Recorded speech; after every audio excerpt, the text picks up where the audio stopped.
বীর চট্টলা টিভি। আসসালামু আলাইকুম। বীর চট্টলা টিভি থেকে আমন্ত্রণ জানাচ্ছি আমি তানিশা সুলতানা আফিফা। ফ্যাসিস্ট আওয়ামী লীগের আমলে গঠিত হজরত কালু শাহ রহমতুল্লাহ আলাইহির মাজার, মসজিদ, মাদ্রাসা, ওয়াকফ অ্যাসেস্ট, ভুয়া ও অবৈধ তৎকালীন স্বৈরাচারপন্থী মাজার কমিটির হাত থেকে রক্ষা করার জন্য চট্টগ্রাম প্রেস ক্লাবের সামনে এক মানববন্ধন অনুষ্ঠিত হয়। এতে উপস্থিত ছিলেন আলহাজ খন্দকার মোহাম্মদ আলী মতুয়ালি, মহামান্য হাইকোর্ট, সুপ্রিম কোর্টের রায়ে বৈধ মুয়াল্লিউ। এছাড়াও উপস্থিত ছিলেন মোহাম্মদ মুসা, মোহাম্মদ মিনহাস, শিপন, রিফাত খন্দকার, লিজা খন্দকার, মেহরাব হোসেন, ইদ্রিস মোস্তফা, সাব্বির রানা, নূর আলম, ফরিদ, শফি, কামাল, সজীব সহ মতুয়ালি পরিষদের আরও অনেকেই। মানববন্ধনে উপস্থিত হয়ে তারা বলেন, আমরা গভীর উদ্বেগের সাথে লক্ষ্য করছি ফ্যাসিস্ট আওয়ামী লীগের শাসন আমলে হজরত কালু শাহ রহমতুল্লাহ আলাইহির মাজার, মসজিদ, মাদ্রাসা ও ওয়াকফ অ্যাসেস্ট একটি ষড়যন্ত্রমূলকভাবে গঠিত ভুয়া ও অবৈধ কমিটির নিয়ন্ত্রণে চলে গেছে। এ অবৈধ কমিটির অপতৎপরতায় মাজারের পবিত্রতা, ধর্মীয় প্রতিষ্ঠানগুলোর মর্যাদা, ওয়াকফ অ্যাসেস্টের স্বার্থ মারাত্মকভাবে ক্ষুণ্ণ হচ্ছে।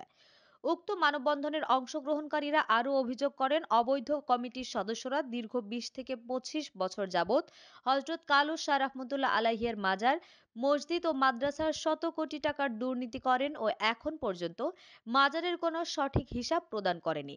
তারা আরও উল্লেখ করেন, বৈধ ইসি নং ১৫,৮৩৯ কিন্তু ফ্যাসিস্ট আমলে গঠিত ভুয়া ইসি নং ৭০,৭৪৩ যাহা প্রদর্শন করে হজরত কালু শাহ রহমতুল্লাহ আলাইহির মাজার, মসজিদ ও মাদ্রাসার শত কোটি টাকা আত্মসাৎ করে।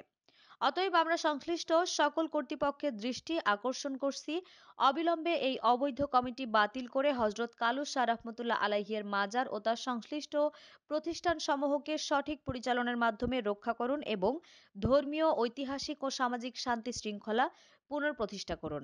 বর্তমান টিউনু বা পুলিশ প্রশাসন টাইম টু টাইম আমার পাহারা দিবের কথা, 7 জন অস্ত্র সহ পুলিশ দেওয়া, কিন্তু কোনো সহ দিতে পারছি না।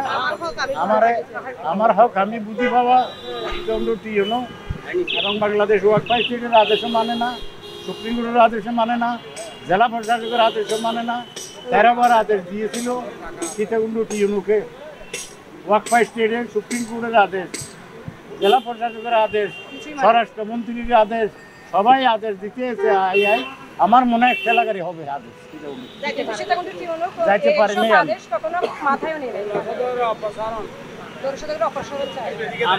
দখলের জন্য প্রশাসন এবং সাংবাদিক ভাইদের বিশেষভাবে আমি অনুরোধ করছি এবং আমাদের এই বিগত 7 তারিখ 8 তারিখের মধ্যে আমাদেরকে এখানে নেই। আমার সবাইকে লড়াই শেষে হজরত কালু শাহ রহমতুল্লাহ ওয়াকফ স্টেটের মূল মতোয়াল্লি আলহাজ খন্দকার শওকত আলী, আলহাজ খন্দকার মোহাম্মদ আলী, এরা দুজনেই সুপ্রিম কোর্টের আদেশ মোতাবেক, মহামান্য সুপ্রিম কোর্টের আদেশ মোতাবেক এবং মাননীয় হাইকোর্টের আদেশ মোতাবেক, বাংলাদেশ ওয়াকফ প্রশাসকের 11 বার আদেশ মোতাবেক মতোয়াল্লি, কিন্তু দীর্ঘ 17 বছর অবৈধ কমিটি, ভুয়া কমিটি দৌলা সদর নামে এক ব্যক্তি কমিটি গঠন করে, যে তৎকালীন আওয়ামী লীগ, ফ্যাসিস্ট আওয়ামী লীগের MP ABM Abul Kashem master এবং তার ছেলে SM আল মামুন সহ সবাই মিলে 41 জনের সদস্য কমিটি গঠন করে।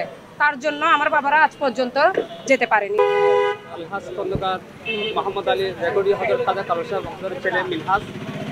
আমি অনেক আমার প্রশ্নতে আমি অনেক সীতাকুণ্ড অফিস সব দিকে আমি অনেক জায়গায় গেছিলাম, কিন্তু আমরা টাকার কাছে হেরে যেতেছি। এরা অনেক টাকার মালিক, যা আমাদের আমাদের সদস্যের যে অ্যাকাউন্ট আছে সব টাকা তারা আত্মসাৎ করে আমাদের কোনো হিসাবে দিচ্ছে না। 5 তারিখের পরে এখন কমিটিগুলো পালাতক, যারা আমাদের দুঃসদা ছিল তারা এখন সব পালাতক। আমরা গেছিলাম কিন্তু আমাদেরকে বহির্গত সন্ত্রাস আইনে হুমকি তুমকি আমাদেরকে দিচ্ছে। এখনো পর্যন্ত আমি নিরাপত্তাহীনতা ভুগতেছি যে আমাকে যে কোনো মুহূর্তে যে কোনো কিছু করতে পারবে, কারণ তাদের গডফাদার অনেক হাত নাম্বা তাদের।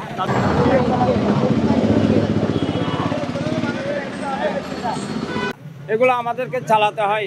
এখানে হেফেজ খানায় খরচ হয় 10 টাকা। এক্সাম্পল, হেফেজ খানায় খরচ হয় আপনার 10,000 টাকা। এক্সাম্পল, ওই জায়গায় ওনার 10,000 টাকা, তো ওখানে 10 লাখ টাকা ওরা হিসাব দেখায়। এইভাবে টাকাগুলো লুণ্ঠন করে ওরা নিয়ে যাচ্ছে। আমরা চাইছি সন্ত্রাসী মুক্ত হোক, সুন্দরভাবে আমরা মাজারটা পরিচালনা করি।